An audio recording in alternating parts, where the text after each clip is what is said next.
to know what's the difference between a sales manager versus sales leader. Yeah. And I think it is not a role, but as much a mode. And I think that is like key, that we need to do both. And I think there's more demand with sales leaders around what they need to do today with fewer resources. So we need to be inputting on the product roadmap, looking at the marketplace, building a sales strategy, collaborating with marketing, and then helping our frontline sales leaders develop themselves and lead the sales team. Yeah. There's a lot going on there.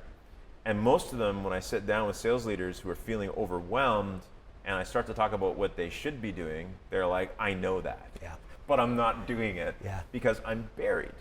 And so I think there's two things to solve a business problem. You either throw process at it or people at it, right? And process comes in the form of something that's driven by technology. So I'm curious, with this conundrum, this leadership challenge of being overwhelmed, how does a tool like CRM help them with that?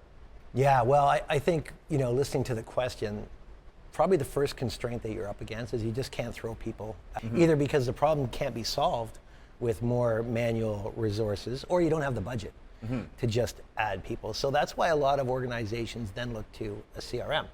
So a CRM can come into a company and it can sort of put structure to a process. So I always say, and you and I have talked about, you have to have a pretty good idea of what process you want to implement before you just implement the technology. Yeah. But once you have that, you can implement a CRM, and the CRM can be that sort of foundational piece, that structure where all the data is contained, and kind of maybe bringing it back to sales leader versus sales manager.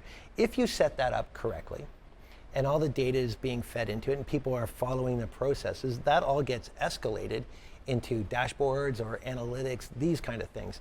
And as a manager, that's critical, so you can see what's going on, obviously. But then as a sales leader, if you're going into the boardroom, you better know your activities, what's working, what's not working, know your numbers. So that CRM, I think, provides that critical insight that leadership requires. Data-based insights. Very data-based. Not gut, or I think we're here, or, no. Well, my team has forecasted, and I think we can hit this number. Yeah. And then the pushback is based upon what? Yeah, sure. Sorry, was that a question or? Yeah, it kind of is a thought. It's like, so how does CRM help me with that?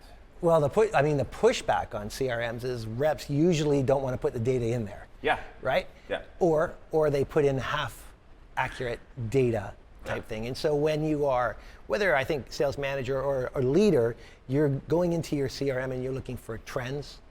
You're trying to do accurate forecasting, and you're trying to predict certain things. If you don't have good data in the CRM, then you're not going to have the ability to do that accurately at all.